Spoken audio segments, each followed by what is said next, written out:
ഹിന്ദിൻ്റെ ശബ്ദം ഇന്ത്യക്ക് കേൾക്കേണ്ട. ഇന്ത്യക്ക് അറബി ഭാഷയിൽ പ്രത്യേക സ്ഥാനമുണ്ട്.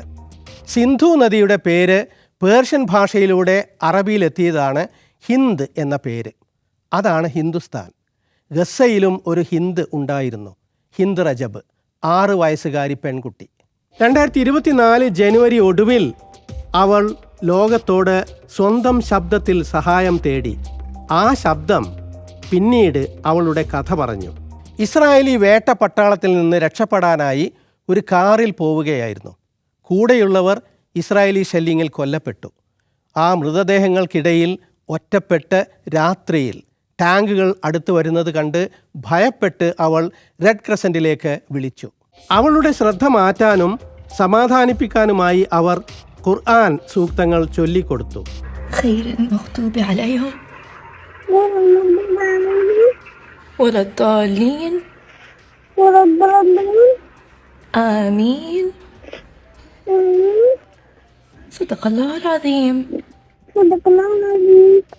برافو عليكي هيك حافظة.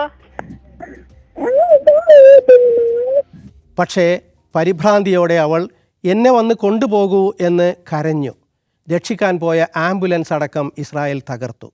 ദിവസങ്ങൾ കഴിഞ്ഞ് അവളുടെയും മറ്റുള്ളവരുടെയും ജഡങ്ങൾ കണ്ടെടുത്തു. കാറിന് നേരെ 350-ലേറെ ബുള്ളറ്റുകൾ Israel തൊടുത്തിരുന്നു.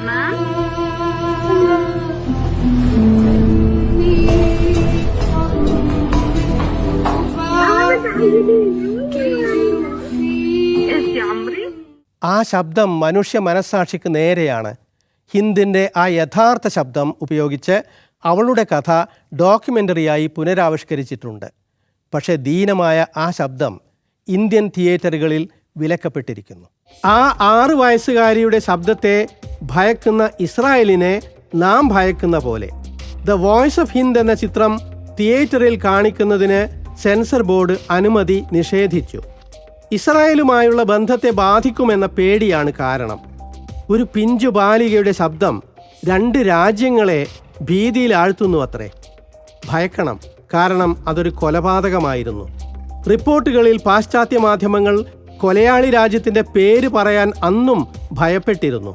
This video shows the black Kia that she was in destroyed, riddled with bullets. Hind was among 6 bodies found inside this car, along with her aunt, her uncle, and her 3 cousins. Also, we can show you the mangled ambulance that was dispatched to save her. 2 paramedics who were trying to get to the young girl were also found with this vehicle. Hind റജബിൻ്റെ ശബ്ദം, voice of Hind റജബ് എന്ന documentary ഓസ്കറിന് പരിഗണിക്കപ്പെട്ടു. പക്ഷേ സമ്മാനം നൽകുന്നതിനെതിരെ Israel lobby രംഗത്തെത്തിയതായി വാർത്തകൾ വന്നു. Oscar നേടിയാൽ ഹിന്ദിൻ്റെ ശബ്ദം വല്ലാതെ മുഴങ്ങിയാലോ? ചിത്രത്തിൽ അഭിനയിച്ച മൂത്താസ് മൽഹീസിനെ അമേരിക്ക വിസ നിഷേധിച്ചു. ഇന്ത്യയിലടക്കം സിനിമ റിലീസിങ്ങിനെതിരെ ലോബി ശ്രമം തുടങ്ങി. ചലച്ചിത്ര രംഗത്ത് വരെ ഫലസ്തീനെ നിശബ്ദമാക്കാനുള്ള ശ്രമം. ഓസ്കർ പുരസ്കാരം നൽകിയില്ലെങ്കിലും അത് ശ്രദ്ധാകേന്ദ്രമായി. ഹോളിവുഡിലും പുറത്തും സിനിമയ്ക്കെതിരെ വിദ്വേഷ പ്രചാരണം തുടങ്ങി. പക്ഷേ തുനീഷ്യൻ സംവിധായിക കൗസർ ബിൻ ഹനിയ ഉറപ്പിച്ചു പറഞ്ഞു, ഹിന്ദിൻ്റെ ശബ്ദം ലോകം കേൾക്കേണ്ടതുണ്ട്. അവർക്ക് പിഴച്ചില്ല. അടിച്ചമർത്താൻ നോക്കുന്തോറും ആ ശബ്ദം കൂടുതൽ മുഴങ്ങി. The 5-year-old Palestinian girl shot dead by Israeli forces in Gaza as she fled the bombing with her relatives in January 2024. She was on the phone to the Palestinian Red Crescent, pleading to be rescued. The paramedics dispatched to save her were also killed. Her story has been brought to the screen by the award-winning Tunisian director Kawthar Ben Hania and is nominated for an Oscar and a BAFTA award.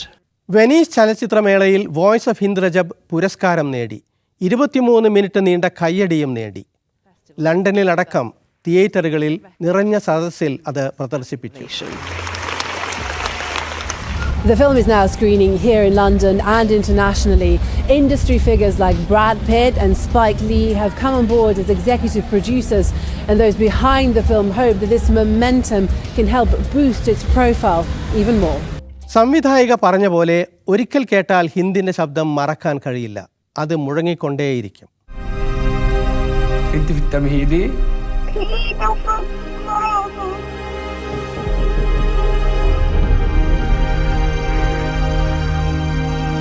هند احنا جايين ناخدك احنا. كل ده عملتني انا بقول مليون عايزه ആ ശബ്ദം Indian തിയേറ്ററുകളിൽ കേൾക്കേണ്ടതില്ല എന്ന് ഇവിടുത്തെ censor board തീരുമാനിച്ചത് ഇന്ത്യക്ക് എന്തെങ്കിലും ഭീഷണി ഉണ്ടായിട്ടല്ല, ഇസ്രായേലിന് ഇഷ്ടമാകില്ല എന്നതുകൊണ്ട്, ഇസ്രായേൽ ലോബിയെ പേടിച്ച്. ഒരു 6 വയസ്സുകാരിയുടെ ശബ്ദം മാത്രമല്ല ഇത്, ഇസ്രായേലി ക്രൂരതകളുടെ കഥയാണ്. പിഞ്ചു കുഞ്ഞുങ്ങളെ വരെ കൊല്ലുന്ന ക്രൂരതയുടെ കഥ. എല്ലാം കണ്ടും കേട്ടും അനുഭവിച്ചും ലോകത്തിൻ്റെ നിസ്സംഗതയിൽ അമ്പരന്നും ജീവിക്കേണ്ടി വരുന്ന മാതാപിതാക്കളുടെ കഥ. നടന്ന കഥ, നടന്നുകൊണ്ടിരിക്കുന്ന കഥ. യുദ്ധക്കുറ്റങ്ങളുടെ, വംശഹത്യയുടെ, സയനിസ്റ്റ് ഭീകരതയുടെ കഥ. അതുകൊണ്ട് അവൾ നിസ്സംഗത മറയാക്കിയ ലോകത്തെ ആ നനുത്ത ശബ്ദത്താൽ ഭയപ്പെടുത്തുന്നു. തിയേറ്ററുകളിൽ വിലക്കിയാലും ചെവി പൊത്തിയാലും ആ ശബ്ദം കേൾക്കാതിരിക്കാനാകില്ല. മരണത്തിന് ശേഷവും മുഴങ്ങുന്ന ശബ്ദമാണത്. അതിനോടുള്ള വിരോധം നമ്മെ തന്നെ തുറന്നു കാട്ടുകയേ ചെയ്യൂ. കുഞ്ഞുങ്ങളെ കൊല്ലുകയും അത് ആഘോഷിക്കുകയും ചെയ്യുന്നവർ ലോബിയിങ് വഴി കണ്ണും കാതുമടച്ചാലും മാധ്യമങ്ങളെ വശത്താക്കിയാലും ഇന്ത്യ എന്നത് സ്വന്തം പേരാക്കിയ ഹിന്ദ് റജബിനെ കേൾക്കാതിരിക്കാൻ കഴിയില്ല. ഇസ്രായേലിനെ ചൊല്ലി നാം ഏർപ്പെടുത്തിയ വിലക്ക് നമുക്ക് തന്നെയാണ് ദോഷം ചെയ്യുന്നത്. നാം ആരെയാണ് ഇത്രയേറെ ഭയക്കുന്നത്? എന്തിന്? ഈ ലക്കം മീഡിയ സ്കാൻ തീരുന്നു. വിശേഷങ്ങളും ദൃശ്യങ്ങളും media@media1tv.in എന്ന വിലാസത്തിൽ അയക്കാം. പഴയ ലക്കങ്ങൾക്ക് Media One വെബ്സൈറ്റ് സന്ദർശിക്കുക.